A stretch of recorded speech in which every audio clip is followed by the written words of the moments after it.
കഴിഞ്ഞ തവണ പറഞ്ഞ് വന്നത് ആഹാരത്തിനെ സംബന്ധിച്ച അന്നം. അത് പറഞ്ഞപ്പോഴാണ് സപ്താഹവേദിയിൽ ഉച്ചയ്ക്ക് ഭക്ഷണം കഴിക്കുന്നത് സംബന്ധിച്ച് ഉള്ള കാര്യങ്ങളെക്കുറിച്ച് പരാമർശിച്ചത്. അത് നമ്മൾ കഴിഞ്ഞ തവണ പറഞ്ഞ് നിർത്തിയത് ആ ഭാഗത്താണ്, പറഞ്ഞ് ഏകദേശം നിർത്തിയത് ആ ഭാഗത്താണ്. അതിൻ്റെ ഒരു തുടർച്ചയാണിപ്പോൾ. അതായത് ഈ ഭക്ഷണ സമയമാവുമ്പോൾ സപ്താഹവേദിയിൽ പൊതുവേ നമ്മൾ കണ്ടുവരുന്നതാണ്. ഇപ്പോൾ സപ്താഹവേദിയിൽ ഭക്ഷണ സമയമാവുമ്പോൾ കൂടുതൽ ആളുകൾ കടന്നു വരും. ഭക്ഷണശാലയിലേക്കാണ് കൂടുതൽ പേരും വരുന്നത്. അവിടെ നടക്കുന്ന ആ സപ്താഹവേദിയിൽ ഭാഗവത കഥ മുഴുവനായി കേൾക്കാനിരിക്കുന്നവർ വളരെ ചുരുക്കമായിരിക്കും. അതിൻ്റെ എത്രയോ കൂടുതൽ ആളുകളാണ് ഭക്ഷണ സമയത്ത് വന്ന് അന്നം കഴിച്ചിട്ട് പോകുന്നത്. അപ്പോൾ അതിനെക്കുറിച്ചാണ് നമ്മൾ പറഞ്ഞു വന്നത്. അത് സപ്താഹത്തിൻ്റെ പ്രസാദമാണ് നമ്മൾ കഴിക്കുന്നത്, അല്ലാതെ അവിടെ ഒരു അന്നദാനമല്ല, സപ്താഹത്തിൻ്റെ പ്രസാദമാണ്. അപ്പോൾ യജ്ഞത്തിൽ പങ്കെടുക്കാതെ അത് കഴിച്ചാൽ, അല്ലെങ്കിൽ യജ്ഞത്തിൽ പങ്കെടുക്കാത്തവർ അത് കഴിച്ചാൽ എന്തായിരിക്കും അതിൻ്റെ ഫലം എന്നാണ് കഴിഞ്ഞ തവണ നമ്മൾ പരാമർശിച്ചത്. കാരണം ഓരോരുത്തരും അവരവരുടെ ആ പ്രാരാബ്ധങ്ങളും ദുഃഖങ്ങളും എല്ലാം അർപ്പിക്കുന്നൊരു വേദി കൂടിയാണ് ഈ സപ്താഹവേദി, ആ ശ്രവണം. അപ്പോൾ ഭഗവത് കഥ കേട്ട് മോക്ഷം നേടുകയാണ്. ഇതാണ് യഥാർത്ഥത്തിൽ പരീക്ഷിത്ത് രാജാവിൻ്റെ കഥയിലും ഇതാണ് വരുന്നത്. പരീക്ഷിത്ത് രാജാവിന് തക്ഷകൻ ദംശിക്കുമെന്നുള്ള ശാപത്തിൽ നിന്ന് മോചനമില്ല. എന്നാൽ ആ ജീവൻ അവസാനിക്കുന്നതിനു മുമ്പ് ആ ഭഗവാനിൽ ആ ഈശ്വര കടാക്ഷം ലഭിക്കട്ടെ, ഈശ്വരോന്മുഖമായ ഒരു അവസ്ഥയിലേക്ക് ജീവിതം സമർപ്പിക്കപ്പെടട്ടെ എന്ന ആഗ്രഹത്തിലാണ് ഭാഗവത കഥ ശുഗമഹർഷി പരീക്ഷത്തിന് പറഞ്ഞു കൊടുക്കുന്നത്. അപ്പോൾ പരീക്ഷത്തിന് തൻ്റെ കർമ്മഫലം കൊണ്ട് തക്ഷകൻ്റെ ദംശനം ഏൽക്കേണ്ടി വരുന്നു. അതിൻ്റെ പരിഹാരം, അതായത് മരണമുറപ്പ്, അതിൽ നിന്ന് മോചനമില്ല. എന്നാൽ ഒരു ഈശ്വരാധീനം ഉണ്ടാകാൻ വേണ്ടി ശുഗമഹർഷി ആ ഭാഗവത കഥ പരീക്ഷിത്ത് പറഞ്ഞതാണ്. ആ കഥ ഞാൻ കേൾക്കട്ടെ, ഭഗവാന്റെ കഥ കേട്ട് മോക്ഷപ്രാപ്തിക്ക് വേണ്ടി ഞാൻ ആ കഥ കേട്ട് എൻ്റെ ജീവിതം അവസാനിപ്പിക്കട്ടെ എന്ന്. അപ്പോൾ പ്രാരാബ്ധങ്ങൾ അവസാനിപ്പിക്കപ്പെടുകയാണ് യഥാർത്ഥത്തിൽ ഇവിടെ സംഭവിക്കുന്നത്. അപ്പോൾ പരീക്ഷത്തിന് ഗംഗാതീരത്ത് വച്ചാണ് ശുഗമുനി ഭാഗവതം കേൾപ്പിക്കുന്നത്. പരീക്ഷത്തിന് ശുഗമുനി പറഞ്ഞുകൊടുത്തു എന്ന കാര്യം ശ്രദ്ധിക്കണം. പരീക്ഷത്തിന് ശുഗമുനി പറഞ്ഞു കൊടുത്തു ഗംഗാതീരത്ത് വെച്ച് എന്ന കാര്യം ഇവിടെ ശുനകമഹർഷിയുടെ പുത്രൻ ശൗനകൻ്റെ ചോദ്യത്തിന് ഉത്തരമായിട്ട് സൂതനാണ് ഇവിടെ പറയുന്നത്. സൂതനാണ് പറഞ്ഞു കൊടുക്കുന്നത് ആ കഥ. അതായത് പരീക്ഷത്തിന് ശുനകമഹർഷി ശുഗമുനി പരീക്ഷത്തിന് പറഞ്ഞു കൊടുത്തു എന്നുള്ള കാര്യം ഇവിടെ ശുനക മഹർഷിയുടെ പുത്രൻ ശൗനകൻ്റെ ചോദ്യത്തിന് ഉത്തരമായി സൂതനാണ് പറഞ്ഞു കൊടുക്കുന്നത്. അപ്പോൾ നമ്മൾ പരീക്ഷത്തിൻ്റെ കഥ കേൾക്കാൻ കാരണം ഈ ശൗനകന് സൂതൻ പറഞ്ഞു കൊടുത്ത ഭാഗമാണ് നമ്മളെപ്പോലുള്ള ഭക്തന്മാരും പിന്നീട് കേൾക്കുന്നത്. അതാണ് നമുക്ക് ആ ഭാഗവത കഥ കേൾക്കാനുണ്ടായ ഭാഗ്യം. അപ്പോൾ ഭക്തരുടെ ക്ഷേമത്തിന് വേണ്ടി എന്തുകൊണ്ടാണ് ഈ ഭാഗവതം ഇത്രയും മഹത്തരമാകുന്നത്? ഭക്തരുടെ ക്ഷേമത്തിന് വേണ്ടി ഉദ്ധവരുടെ അഭ്യർത്ഥന മാനിച്ച് ഭഗവാൻ ശ്രീകൃഷ്ണൻ തന്നെയാണ് തൻ്റെ ചൈതന്യം ഈ ഭാഗവതത്തിൽ ലയിപ്പിക്കുന്നത്. അതുകൊണ്ടാണ് ഭാഗവത ശ്രവണം എന്ന് പറയുന്നത് നമ്മുടെ എല്ലാ ദുഃഖ നിവാരണത്തിനും നമ്മുടെ പ്രാരാബ്ധ നിവാരണത്തിനും നമ്മുടെ എല്ലാ മോക്ഷത്തിനും ഉതകുന്നത്. അങ്ങനെയാണ് ഫലപ്രാപ്തി ഉണ്ടാകുന്നത്. അപ്പോൾ അങ്ങനെ കേൾക്കുമ്പോൾ മാത്രം ഈ ഭാഗവത ശ്രവണത്തിലൂടെ മാത്രമേ ഈ മോക്ഷപ്രാപ്തിയുള്ളൂ, അല്ലെങ്കിൽ ഫലപ്രാപ്തിയുള്ളൂ. അപ്പോൾ അത് മനസ്സിലാക്കാതെ ഭക്ഷണം മാത്രം കഴിക്കാൻ പോകുന്ന അന്നഗതപ്രാണരായ ബഹുവിധ ആൾക്കാരെ സംബന്ധിച്ചാണ് സൂക്ഷിക്കണം എന്ന് പറഞ്ഞത്. ഇപ്പോൾ ഭക്ഷണ സമയത്ത് വന്ന് കഴിച്ചു പോകുന്നതിലല്ല അതിൻ്റെ മോക്ഷപ്രാപ്തി, അല്ലെങ്കിൽ അതിൻ്റെ വെറുതെ വയറ് നിറച്ചിട്ട് പോകുന്നു എന്ന് വിചാരിക്കരുത്. അവിടെ അർപ്പിക്കപ്പെട്ട പ്രാരാബ്ധ ദുഃഖങ്ങൾ കൂടെ ആ വയറിൽ അതല്ലാത്തവർ വഹിക്കേണ്ടി വരും. അതും സൂക്ഷിക്കണം. ഇതാണ് ആചാര്യൻ പറഞ്ഞു തന്നത്. ഇപ്പം കഴിഞ്ഞ തവണ കേട്ടതിൻ്റെ ബാക്കിയായിട്ടാണ് നമ്മൾ ഓഡിയോ ആയിട്ട് കേൾക്കുന്നത്. ഇനി എപ്പോൾ വീഡിയോ അല്ല, ഇനി ഓഡിയോ ആയിട്ട് ആ കഥയുടെ ബാക്കി, കഴിഞ്ഞ തവണ പറഞ്ഞു വന്ന കഥയുടെ ബാക്കി ഇനി ഓഡിയോ ആയിട്ട് കേൾക്കുക. ജയ് ശ്രീരാമകൃഷ്ണ.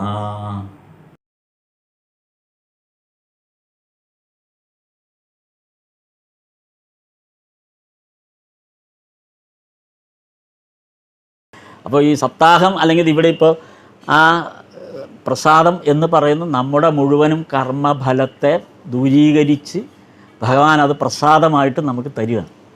അതുകൊണ്ടാണ് അത് കഴിക്കുമ്പോൾ നമുക്കൊരു ആശ്വാസം. അതാണ് ആ പ്രസാദത്തിൻ്റെ വില. ഇത്രയേ പറഞ്ഞുള്ളൂ. അപ്പോൾ പ്രസാദം എന്ന് ഈ അന്നം, ഇനി ഈ അന്നത്തെ ആഹാരമാണ് അടുത്ത, നമ്മൾ ഇതുവരെ പറഞ്ഞ പോലെ ഇനി അടുത്ത സമർപ്പണം അല്ലെങ്കിൽ ഈശ്വരാരാധന, ആ രൂപധ്യാനം, അതിൽ അടുത്ത ഘട്ടം എന്ന് പറയുന്നത് അന്നം തന്നെ. നമ്മൾ അന്നഗത പ്രാണരായതുകൊണ്ട് പ്രധാനം അന്നം തന്നെയാണ്. അപ്പം നമുക്കെപ്പോഴും ഈശ്വരീയമായ ഒരു അവസ്ഥയിലേക്ക് ഉയരാനുള്ള ഏറ്റവും എളുപ്പമാർഗം അന്നഗത പ്രാണനായവർക്ക് അന്നം തന്നെയാണ്. അന്നത്തിലൂടെ നമുക്ക് ഈ പറഞ്ഞ എല്ലാം പരിഹരിക്കാൻ പറ്റും. നമ്മുടെ എല്ലാ ആരാധനാക്രമങ്ങളും അർച്ചനയും എല്ലാം നമുക്ക് നമ്മൾ കഴിക്കുന്ന അന്നത്തിലൂടെ പരിഹരിക്കാൻ പറ്റും. അത് ഭഗവാൻ നമുക്ക് ഉറപ്പ് തരുന്നുണ്ട്. അതുകൊണ്ടാണ് അന്നം കഴിക്കുന്നതിന് മുമ്പ് നമ്മൾ ചൊല്ലുന്നത് ബ്രഹ്മാർപ്പണം ബ്രഹ്മഹവിർ ബ്രഹ്മാഗ്നൗ ബ്രഹ്മണാഹുതം ബ്രഹ്മൈവ തേന ഗന്ധവ്യം ബ്രഹ്മകർമ്മ സമാധിന. ഭഗവത്ഗീതയിൽ 4-ാം അധ്യായത്തിൽ 24-ാമത്തെ ശ്ലോകമാണ്. കൃഷ്ണനാണിത് അർജുനോട് പറഞ്ഞത്. ബ്രഹ്മാർപ്പണം ബ്രഹ്മഹവിർ, നമ്മൾ കഴിക്കുന്ന ആ ഭക്ഷണം, ഇഡ്ഡലി ആയാലും മസാല ദോശ ആയാലും എന്തായാലും ആ കഴിക്കുന്ന ഭക്ഷണം ഹവിർ, ബ്രഹ്മഹവിർ ആണ്. ബ്രഹ്മത്തിന് സമർപ്പിക്കുന്ന ദ്രവ്യമാണ്, ഹോമദ്രവ്യമാണ്. നമ്മൾ വായ്ക്കകത്തോട്ട് ഇടുന്ന എന്തും നമ്മൾ നൽകുന്ന ബ്രഹ്മത്തിന് നൽകുന്ന ദ്രവ്യമാണത്. അതിന് ആ സ്ഥാനമാണുള്ളത്. അതിന് യാതൊരു സംശയമൊന്നുമില്ല. അപ്പോൾ ഇടേണ്ടത് എന്താണെന്ന് നമ്മൾ ആലോചിച്ചോണം. കണ്ണി കണ്ടതൊക്കെ വാരി വായിക്കകത്ത് ഇടരുത്, ഇത് ബ്രഹ്മത്തിന് കൊടുക്കുന്നതാണെന്നുള്ള ഓർമ്മയോടുകൂടി ഇടണം എന്നാണ് ആദ്യ വരി. രണ്ടാമത്തത് ബ്രഹ്മാഗ്നൗ, ആ ബ്രഹ്മം അഗ്നിയായാണ് ഉള്ളിലുള്ളത്, ഒരു അഗ്നിയാണ് ഉള്ളിൽ. വയറെരിയുന്നു വിശന്നിട്ട് എന്നാണ് നമ്മൾ പറയുക, എരിച്ചിലാണ് അല്ലേ? വിശന്നിട്ട് വയറെരിഞ്ഞു, കുടല് കത്തി, അവിടെ തീയിട്ട് കത്തിച്ചിരിക്കുകയല്ലേ. നമ്മൾ സ്വാഭാവികമായി പറയും, ഒന്നും അറിഞ്ഞുകൊണ്ട് പറഞ്ഞതല്ല, കറക്റ്റാണ്. ബ്രഹ്മാഗ്നവുമാണ്, അതുകൊണ്ടാണ് നമ്മൾ ആ വാക്ക് ഉപയോഗിച്ച കത്തിന്ന്. അഗ്നവ് എന്ന് പറഞ്ഞാൽ അഗ്നി, ബ്രഹ്മാഗ്നവ്, അവിടെ അഗ്നിയുടെ സമാനമാണ് ബ്രഹ്മം. അപ്പോൾ ഈ ദ്രവ്യം അകത്തോട്ടിട്ട് അകത്തിരിക്കുന്ന അഗ്നിയിലേക്കാണ് ഇടുന്നത്. അഗ്നി നമുക്ക് ഹോമകുണ്ഡം. അപ്പോൾ എങ്ങനെയാണോ ഒരു ഹോമകുണ്ഡം തയ്യാറാക്കി അതിനകത്തോട്ട് ഹവിസ്, നെയ്യ് പകരുന്ന പോലെയാണ് ഈ ഉള്ളിലുള്ള ആ ഹോമകുണ്ഡത്തിലേക്ക് വായിലൂടെ നമ്മൾ അർപ്പിക്കുന്ന ദ്രവ്യം. അടുത്തത് ബ്രഹ്മൈവ തേന ഗന്ധവ്യം. തേന അതായത് അവനാൽ, തേന ബ്രഹ്മൈവ തേന ഗന്ധവ്യം, അതായത് അവനെ, ഗന്ധവ്യം എന്ന് പറഞ്ഞാൽ അവനെ പ്രാപിക്കാൻ, അവനെ എന്ന് വെച്ചാൽ ഈശ്വരനെ, അവനെ പ്രാപിക്കാനായിട്ടുള്ള, അപ്പോൾ പ്രോസസ്സാണ് അടുത്ത് പറയുന്നത്. എങ്ങനെയാണ് ഈ പ്രോസസ്സ് എന്ന് പറയുന്നത്? ബ്രഹ്മൈവ തേന ഗന്ധ, ഈ ബ്രഹ്മത്തെ പ്രാപിക്കാൻ ബ്രഹ്മകർമ്മ സമാധിന, കർമ്മത്തിൽ മുഴുകിയവനാണ്. കർമ്മത്തിൽ മുഴുകിയിരിക്കുന്ന ആളാണ് നമ്മളെല്ലാം, കർമ്മത്തിൽ മുഴുകിയിരിക്കുന്നവരാണ്. അങ്ങനെ കർമ്മത്തിൽ മുഴുകിയിരിക്കുന്നവർ എങ്ങനെയാണ് ഈ ബ്രഹ്മത്തിനെ അർച്ചിക്കുന്നത് എന്നുള്ളതിന് തുല്യം നടക്കുന്ന ഒരു പ്രോസസ്സാണ് നമ്മുടെ 3 നേരം 4 നേരം വെട്ടി വിഴുങ്ങുന്നത്. അപ്പോൾ എളുപ്പമായി, വേറെ ഒരിടവും പോകണ്ട, എന്തെടുത്താലും ഈ ചിന്ത അങ്ങ് ചിന്തിച്ചാൽ മതി, സംഗതി ഓക്കെ, ഭഗവാന് സന്തോഷമായി, അവൻ അതറിഞ്ഞാണ് ഇട്ടത്. അതാണ് ഇവിടെ പറയുന്നത്, എല്ലാം ബ്രഹ്മമായി കണ്ട് ബ്രഹ്മത്തിന് വേണ്ടിയുള്ള യജ്ഞമാണെന്ന് ഭാവന ചെയ്യണം. ഭക്ഷണം കഴിക്കുന്നത്, ഏത് ഭക്ഷണം കഴിക്കുന്നതും ബ്രഹ്മത്തിന് വേണ്ടിയുള്ള യജ്ഞമാണെന്ന് നമ്മൾ ഭാവന ചെയ്താലും അല്ലെങ്കിലും ആണ്.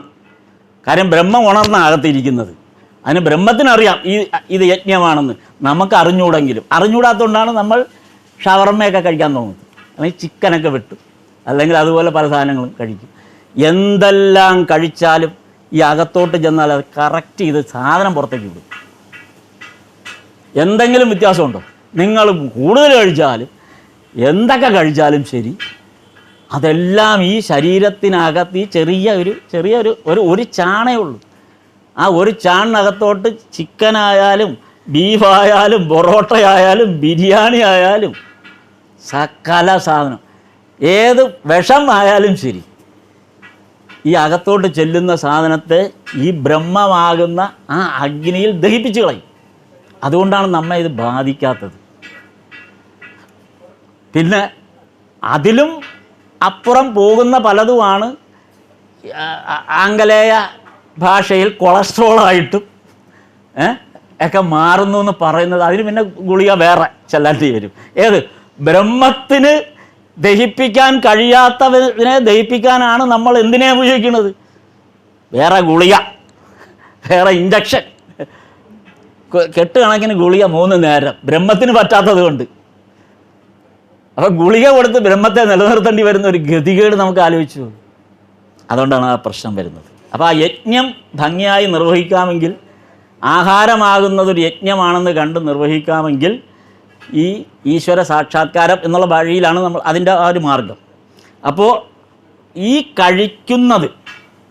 നമ്മൾ ഈ കഴിക്കുന്ന ഭക്ഷണം ഈ ബ്രഹ്മം ദഹിപ്പിച്ച് കഴിയുമ്പോൾ അത് മുഴുവനും വെറുതെ വേസ്റ്റാക്കി ദഹിപ്പിക്കുകയല്ലോ, അതിന് എക്സ്ട്രാക്റ്റ് ചെയ്യുന്നുണ്ട്, അകത്ത് എക്സ്ട്രാക്ഷൻ നടക്കുന്നുണ്ട്.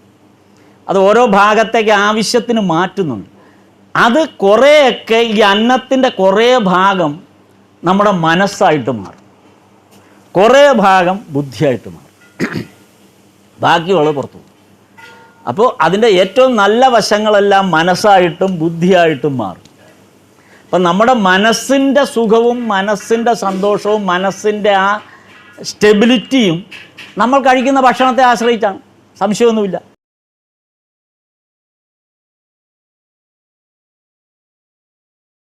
പിന്നെ ക്ഷേത്രങ്ങളിൽ ചിലപ്പോൾ നമുക്ക് ഈ നെയ്യ് തരുമില്ലേ, നിവേദിക്കുന്ന നെയ്യ് കിട്ടും. ഇത് സംഗതി ഇത് തന്നെയാണ്. ഇത് കഴിച്ച് ഈ ശരീരത്തിൽ ഇതിൻ്റെ അംശം, ഈ നെയ്യിൻ്റെ അംശം ചെന്ന് അത് മനസ്സും ബുദ്ധിയുമായിട്ട് കൺവെർട്ട് ചെയ്യപ്പെടുന്നു. വളരെ സിമ്പിളാണ്.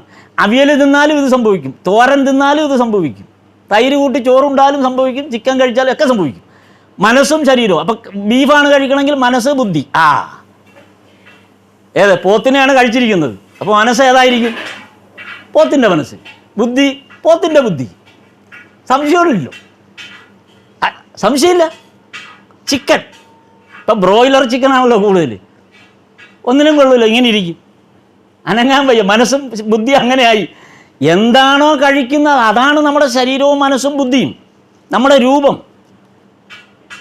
സംശയമൊന്നുമില്ല കരുത്. അപ്പോൾ ഭക്ഷണം എങ്ങനെ ഇനി അതുകൊണ്ടാണ് പറഞ്ഞത് ഈ ഭക്ഷണം നമ്മൾ എന്തിലേക്കാണ് ഇടുന്നത്? വയറെന്നുള്ളൊരു കോൺസെപ്റ്റ് അല്ല നമുക്കുള്ളത്. അവിടെ ആ അഗ്നികുണ്ഡത്തിലേക്ക് നമ്മൾ ഹവിസായി അർപ്പിക്കുന്നതാണ് ഓരോ ഭക്ഷണവും. അപ്പോൾ ഭക്ഷണം പാകം ചെയ്യുന്നതിലും ആ ശ്രദ്ധ വേണം. ഇത് നേദ്യത്തിനുള്ളതാണെന്നുള്ള, അതായത് കഴിക്കുന്നത് നമ്മളാണ്, പക്ഷെ ഇത് നേദ്യത്തിനാണ്. ആ നേദ്യം എന്നുള്ള സങ്കല്പത്തിലാണ് ഭക്ഷണം പാകം ചെയ്യേണ്ടത്. എനിക്ക് തോന്നുന്നു മുമ്പ് നമ്മൾ പറഞ്ഞാണ് നമ്മൾ രംഗനാഥൻ സ്വാമിയുടെ അനുഭവം. രംഗനാഥൻ സ്വാമി ചെറുപ്പത്തിൽ മൈസൂർ ആശ്രമത്തിൽ ചെന്ന് ബ്രഹ്മചാരിയായി ചേരുമ്പോൾ അടുക്കളയിലാണ് പണി കൊടുത്തത്. അപ്പോൾ അടുക്കളയിലെ ജോലി നോക്കണം. അപ്പോൾ ഭഗവത്ഗീത പഠിക്കണമെന്ന് ആഗ്രഹമുണ്ട്. പക്ഷേ ഭഗവത്ഗീത ക്ലാസ് നടക്കുമ്പോഴൊക്കെ ഇദ്ദേഹത്തിന് അടുക്കളയിലാണ് പണി. അപ്പോൾ ആ ക്ലാസ് അറ്റൻഡ് ചെയ്യാൻ പറ്റില്ല. അവസാനം അദ്ദേഹം എന്ത് ചെയ്തു? ഈ ഒളിഞ്ഞു നിന്ന് ഈ ഭഗവത്ഗീത ക്ലാസ് കേൾക്കുകയും പിന്നീട് ഈ ഭഗവത്ഗീത കാണാതെ പഠിക്കുകയും, രാത്രിയും സമയമുള്ളപ്പോൾ ഗീത കാണാതെ പഠിക്കുകയും, അരിയിടുമ്പോൾ ഗീത ചൊല്ലാൻ തുടങ്ങും. അപ്പോൾ എത്ര അധ്യായം എത്ര ശ്ലോകം കഴിയുമ്പോഴാണ് അരി വേവുന്നതെന്ന് കൃത്യമായിട്ട് അറിയാം. സമയം നോക്കണ്ട. 5 അധ്യായം 24 ശ്ലോകം, അരി വെന്തു. കറക്റ്റ് എടുത്താൽ അരി വെന്തിരിക്കും. ഇത് ചൊല്ലിക്കൊണ്ടായിരിക്കുന്നത്. അപ്പോൾ ഈ ഭഗവത്ഗീത ചൊല്ലിക്കൊണ്ട്, വിഷ്ണു സഹസ്രനാമം ചൊല്ലിക്കൊണ്ട് ചെയ്യുന്ന ഒരു ഭക്ഷണം എങ്ങനെയായിരിക്കും ഗുണമുണ്ടാകുക? കാര്യം അതാണ് ശരിയായ നേദ്യമായി മാറുന്നത്. അതുകൊണ്ടാണ് നമ്മൾ ഈ വെക്കുന്ന ആഹാരം ഈശ്വരനാണെന്ന് സങ്കല്പിക്കുന്നത്. ഈ നമ്മുടെ ഉള്ളിലുള്ള ബ്രഹ്മത്തിനെ സങ്കല്പിച്ചുകൊണ്ടാണ് നമ്മൾ ഈ ഭക്ഷണം തയ്യാറാക്കേണ്ടത്. അതുകൊണ്ടാണ് ബ്രഹ്മാർപ്പണം ചൊല്ലുന്നത്. അന്നം ബ്രഹ്മമാണെന്ന് പറയുന്നതും അതുകൊണ്ടാണ്. ഇപ്പം വെറുതെ വലിച്ചു വാരി തിന്നാനോ തോന്നിയ പോലെ തിന്നാനോ ഉള്ളതല്ല അന്നം. അത് ഈശ്വരീയമായ വലിയൊരു ഉപാസനയുടെ ഭാഗമാണെന്ന് പറയുന്നു. അപ്പോൾ ഭഗവാൻ ശ്രീകൃഷ്ണൻ ഇവിടെ പറയുന്നത്, ഗീതയിൽ ഭഗവാൻ പറയുന്നൊരു ഭാഗമുണ്ട്. എല്ലാ ജീവജാലങ്ങളുടെ ശരീരത്തിലും ഈ അഗ്നി ഉണ്ട്. ഈ അഗ്നിക്ക് പറയുന്ന പേര് വൈശ്വാനരൻ എന്നാണ്. അതിനൊരു പേരുണ്ട്. ഈ വെറുതെ അഗ്നിയല്ല. നമ്മളീ പറയുന്ന എരിച്ചിൽ ഉണ്ടാകുന്നു എന്ന് പറയുന്നതിന് വൈശ്വാനരൻ എന്നാണ് പറയുന്നത്. എല്ലാ ജീവജാലങ്ങളുടെ ഉള്ളിലും ഈ വൈശ്വാനരനുണ്ട്. ആ വൈശ്വാനരൻ ഞാനാണ് എന്ന് കൃഷ്ണൻ പറയുകയാണ്. അപ്പോൾ യഥാർത്ഥത്തിൽ കൃഷ്ണനാണ് നമുക്കകത്തുള്ളത്, ഭഗവാനാണ് നമുക്കകത്തുള്ളത്. വൈശ്വാനരൻ എന്ന പേരിൽ ഭഗവാനാണ് നമുക്കുള്ളത്. എന്നിട്ട് ഭഗവാൻ പറയുന്നു, ഇതില്ലാതെ, ഈ വൈശ്വാനരൻ ഉള്ളിലില്ലാത്ത ഒരു ജീവജാലങ്ങൾക്കും ഭൂമിയിൽ ഈ ലോകത്ത് നിലനിൽപ്പില്ല. അതുകൊണ്ടാണ് ബ്രഹ്മത്തിൻ്റെ മറ്റൊരു പേരായി വൈശ്വാനരൻ എന്ന് പറയുന്നത്. അതാണ് അവിടെ പറഞ്ഞത്. അപ്പോൾ ഈ വൈശ്വാനരൻ എന്ന പേരിൽ ഭഗവാൻ തന്നെയാണ് നമുക്കകത്തിരിക്കുന്നത്. അപ്പോൾ നമ്മൾ കഴിക്കുന്ന ഭക്ഷണം വൈശ്വാനരന് കൊടുക്കുന്നതാണ്. ഇതിനകത്ത് രസകരമായൊരു ശ്രീകൃഷ്ണൻ ഇതിനൊരു ഗീതയിൽ നല്ലൊരു ശ്ലോകമുണ്ട്. ഇതിനകത്ത് ഗീതയ്ക്കകത്ത് 15-ാം അധ്യായത്തിലെ 15-ാമത്തെ ശ്ലോകം, അതായത് പുരുഷോത്തമ യോഗം, അതിൽ വരുന്ന